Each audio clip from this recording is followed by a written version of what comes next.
Supreme কোর্টের ঐতিহাসিক রায় ভারতীয় নাগরিকত্ব আইনের ৬ ক ধারা সাংবিধানিকভাবে বৈধ জানিয়ে দিল সুপ্রিম কোর্ট। ৫ বিচারপতির সাংবিধানিক বেঞ্চের ৪ বিচারপতি নাগরিকত্ব আইনের ৬ ক ধারার সাংবিধানিক বৈধতাকে স্বীকৃতি দিয়েছেন। অসম চুক্তিকে স্বীকৃতি দেওয়ার পাশাপাশি নাগরিকত্ব আইনের ৬ ক ধারাকে মান্যতা দিল সুপ্রিম কোর্টের ৫ বিচারপতি ডিভিশন বেঞ্চের ৪ জন।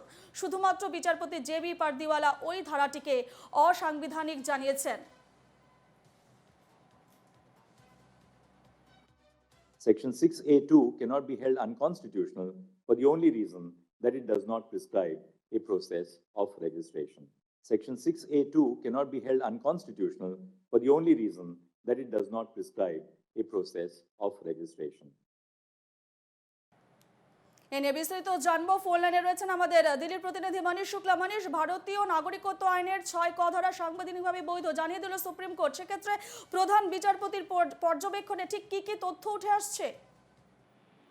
देखिए, निश्चित तौर पर आज का दिन असम के लिए ऐतिहासिक रहेगा, क्योंकि जो कई लंबे समय से जो सेक्शन 6A को लेकर उसके संवैधानिक वैधता को चुनौती दी गई थी और इस पर सुप्रीम कोर्ट ने अपना फैसला पिछले साल दिसंबर में सुनवाई के दौरान सुरक्षित रखा था और आज उस पर सुप्रीम कोर्ट ने फैसला सुनाते हुए जो बेस ईयर है असम में जो भारतीय नागरिकता दिए जाने का, उसको लेकर जो बेस ईयर 1971 माना है और वो जो असम एकॉर्ड के तहत 1985 में संशोधन करके 6A क्लॉज को शामिल किया गया था और उसके तहत 1971 के बाद आने वाले लोगों को अवैध माना गया था। तो इसको एक संवैधानिक चुनौती दी गई थी और इसको ही लेकर सुनवाई काफी लंबे समय तक चली और उसके बाद पिछले साल दिसंबर में सुप्रीम कोर्ट ने अपना फैसला सुरक्षित रखा था और आज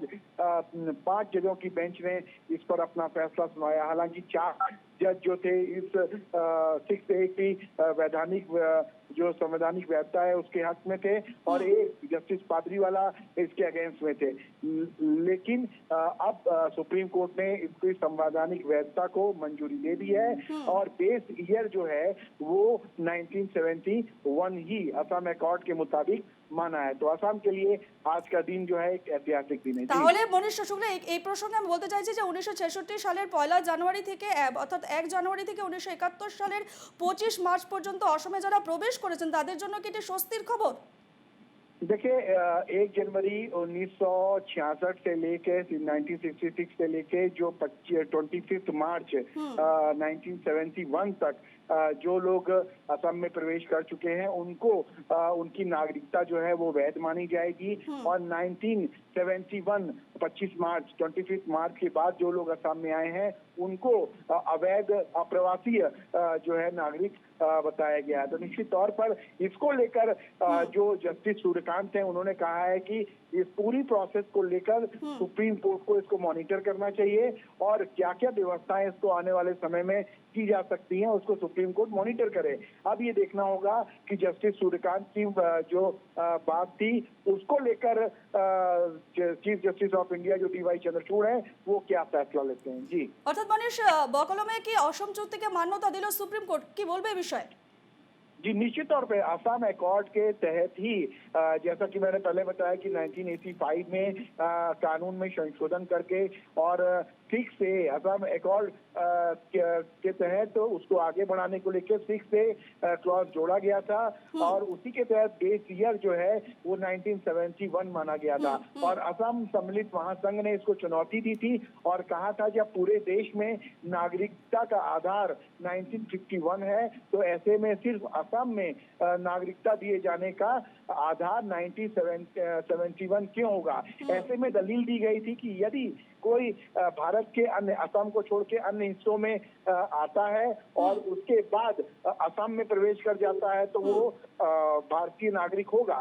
ऐसे में अगर कोई व्यक्ति डायरेक्ट अगर 51 के बाद आता है तो वो क्यों नहीं असम में रहते हुए उसको नागरिकता मिलेगी। तो इस तरह के सवाल असम सम्मिलित महासंघ की तरफ से उठाए गए थे, लेकिन सारी मांगों को दरकिनार करते हुए सारे पक्षों को सुनते हुए सुप्रीम कोर्ट ने जो अपना फैसला सुरक्षित रखा था उसको आज उसको सुनाया है, और जो बेस ईयर है वो 1971 आधार माना है। इसकी जो संवैधानिक वैधता है उसको मंजूरी दी गई है।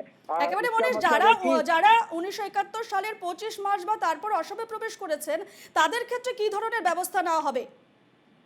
देखिए, जो लोग 25 मार्च 1971 के बाद असम में प्रवेश किए हैं उनको अप्रवासी माना जाएगा, और उसको लेकर जो भी चाहे वो हम कह लें अभी कुछ सुनवाइयां सीए के तहत बाकी हैं सुप्रीम कोर्ट में, और जो इसको लेकर ट्रिब्यून बने हुए हैं असम में जो काम कर रहे हैं उसको लेकर अब ये देखना होगा कि उनके तहत क्या व्यवस्था की जाती है। लेकिन सुप्रीम कोर्ट ने असम एकॉर्ड के तहत ही जो 1971 के बाद असम में प्रवेश किए हैं उनको अप्रवासी माना है और उसका दर्जा दिया है। जी একেবারে মনীষ, এই যে ভারতীয় নাগরিকত্ব আইনের 6 ক ধারাকে সাংবিধানিকভাবে বৈধতা দেওয়া হলো, সেক্ষেত্রে আশুর কি প্রতিক্রিয়া, আশুর তরফ থেকে কি জানা যাচ্ছে?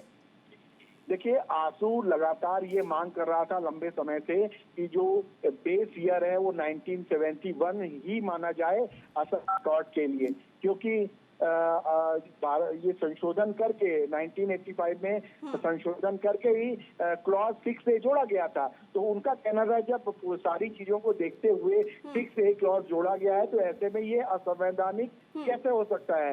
तो आसू की तरफ से ये मांग की जा रही थी कि बेस ईयर 1971 ही माना जाए, और उनके मुताबिक ही सुप्रीम कोर्ट का ये फैसला आया है, और आसू ने इस फैसले का स्वागत किया है और उन्होंने कहा ये ऐतिहासिक फैसला है। और जो असम आंदोलन में जो लोग भी शहीद हुए हैं, आसू अब सभी लोगों को कल के दिन, आने वाला जो कल का दिन है, उनमें सभी जो शहीद हुए थे उनको जिला स्तर तक अपनी श्रद्धांजलि देगा। जी বেশ, ধন্যবাদ মনীষ আমাদের সঙ্গে কথা বলার জন্য। আমাদের সঙ্গে ছিলেন আমাদের প্রতিনিধি নয়াদিল্লি থেকে মনীষ শুক্লা।